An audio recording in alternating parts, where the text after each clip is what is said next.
नमस्कार मित्रांनो, तुमच्या सगळ्यांचं स्वागत आहे परत नवोदय अकॅडमीमध्ये। आज आपण प्रेझेंट परफेक्ट पाहणार आहेत, ठीक आहे। आणि प्रेझेंट परफेक्ट पाहत असतानाच या अगोदर पण मी शिकवलेले आहेत की ऑफचा यूज कुठं करायचा, फॉर, फ्रॉम, टू, ठीक आहे।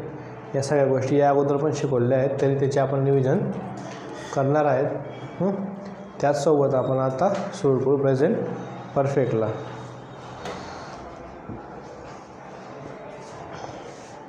तर बघा, काळाचे किती प्रकार पडतात? 3 प्रकार पडतात। एक असतो आपला प्रेझेंट, जे की आपलं चालू आहे सध्या। एक असतो आपला पास्ट, जेव्हा आपण असे थोडेसे लहान होतो, तोंडात मस्तपैकी अंगठा टाकून चालायचो, आंबा आंबा करायचो।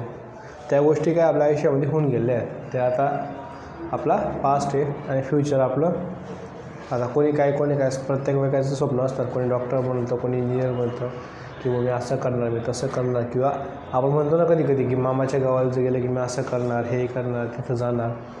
तर या गोष्टी कुठे येतात? आपल्या फ्युचरमध्ये, ठीक आहे। त्यातलाच एक आहे प्रेझेंट परफेक्ट।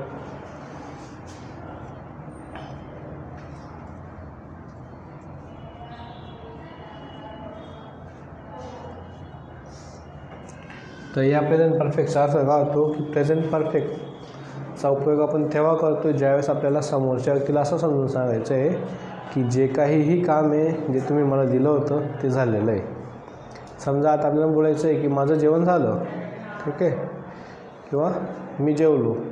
आता मी जेवलो याचा अर्थ काय होतो की माझं जेवणाचं काम होतं ते कंप्लीट झालं आहे, पूर्ण झालं आहे। आणि ज्यावेळेस मला समोरच्या व्यक्तीला असा सेन्स द्यायचा आहे की हे जे काम आहे ते कसं आहे होऊन गेलेलं आहे, आणि ते कधी झालं आहे ते जस्ट आता झालेलं आहे। त्याला होऊन काय म्हणजे असे वर्ष किंवा खूप काही काळ झाला नाही, हे जस्ट नाव ते झालेलं आहे। त्यासाठी आपण प्रेझेंट परफेक्टचा उपयोग करतो, ठीक आहे। याच्यामध्ये मी इंट्रोडक्शन देताना तुम्हाला ऑलरेडी मंत्री म्हणजे ऑब्जेक्ट, सब्जेक्ट, उपमंत्री म्हणजेच आपले ऑब्जेक्ट, वर्ब सांगितलेले आहे। तर वारंवार त्या गोष्टी सांगणार तर आपला व्हिडिओ थोडा लांब होऊन जाणार, म्हणून त्या तुम्ही समजून घ्यायचे आहेत, ठीक आहे। आता राहिली गोष्ट काय? संत्री म्हणजे त्यांना आपण म्हणतो पॉझिटिव्ह ॲडजेक्टिव्ह, जे की काय करतात, एखाद्या गोष्टीची मालकी दाखवतात, ठीक आहे। तर त्या गोष्टी पण मी सांगितल्या आहेत, आणि आज आपण त्यांचा एकंदरीत सगळ्यांचा उपयोग करणार आहेत। त्यात आपण off, on, in, to, from, ठीक आहे, हे तर वापरणारच आहे। पण त्यात आपण अजून 2 नवीन प्रिपोजिशन्स ॲड करणार आहेत। एक आहे अबाव आणि एक आहे बिलो, ठीक आहे। तर अगोदर आपण अबाव आणि बिलो का असतं ते समजून घेऊ, आणि त्यानंतर मग वाक्याची सुरुवात करू, ठीक आहे। तर बघा, ही एक ड्रॉईंग आहे,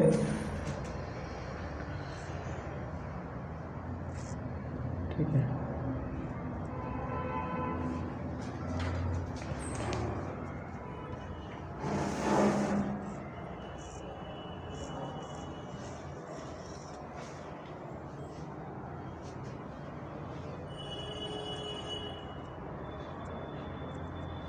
हे टेम्पल आहे,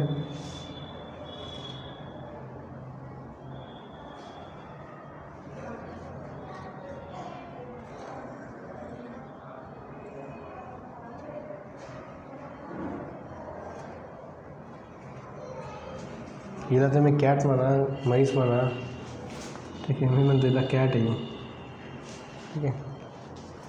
तर मला सांगा, या चित्रामध्ये तुम्हाला काय दिसतं आहे? हे जे मंदिर आहे ते कुठे आहे बरं? कॅटच्या वरती आहे की नाही? कुठं आहे? कॅटच्या वरती आहे। आणि हे जे मंदिर आहे हे कॅटच्या वरती आहे, आणि कॅट कुठं आहे? मंदिराच्या खालती आहे, ठीक आहे। तर जर आपण असं बोललो की कॅट मंदिराच्या खालती आहे, हे बोलणं योग्य आहे का? असं वाटतं का तुम्हाला? नाही का? कारण की बघा, याचे 2 अर्थ होतात। आपण तर बोलतो आहे की बुवा जी कॅट आहे ती मंदिराच्या खालती आहे, पण याचा अर्थ समजणारा 2 प्रकारे घेईन, ठीक आहे। एक तर तो सपोज करेन की ही जी कॅट आहे ही मंदिराच्या खालती आहे। आता मंदिराच्या खालती म्हटलं म्हणजे ती बुजलेली आहे, ठीक आहे, ती मेलेली आहे। आणि एक अर्थ होतो की मग मंदिराच्या खालती म्हणजे इथं कुठंतरी आहे ती। आता हे समोरच्याला कसं समजणार? तर हे बघा, एक तर पेअर असते अबाव आणि बिलो, ठीक आहे. आणि एक असते ऑन, ओव्हर, आणि एक असते अंडर. ठीक आहे.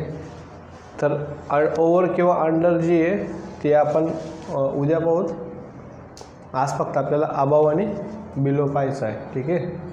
तर बघा, अबावचा अर्थ काय होतो? च्यावर, च्यावर, पण कसा? इनडायरेक्ट. बिलोच्या वरती होतो, अर्थ होतो च्या खाली, च्या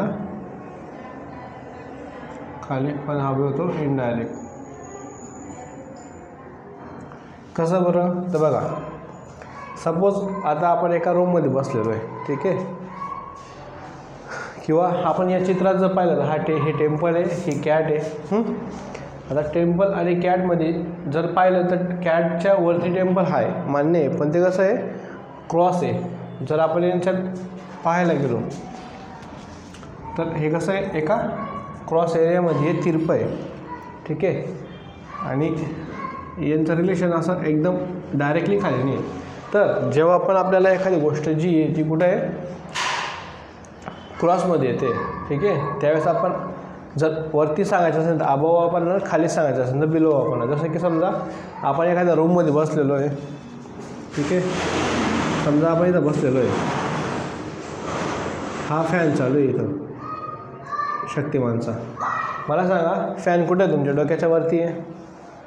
फॅन कुठं आहे? डोक्याच्या वरती. मला म्हणणार the fan is on my head. तर हे वाक्य जे आहे ते चुकीचं असणार. ठीक आहे. कारण की फॅन तुमच्या डोक्यावरती म्हणजे प्रत्यक्ष तो तुमच्या डोक्याच्या वरती ठेवलेला आहे का? नाही. ठीक आहे. तर तो कसा आहे? कुठंतरी क्रॉस चालला आहे. तर तुमच्या वरती आहे पण तो क्रॉसमध्ये. त्यावेळेस आपण काय म्हणणार याला? की द फॅन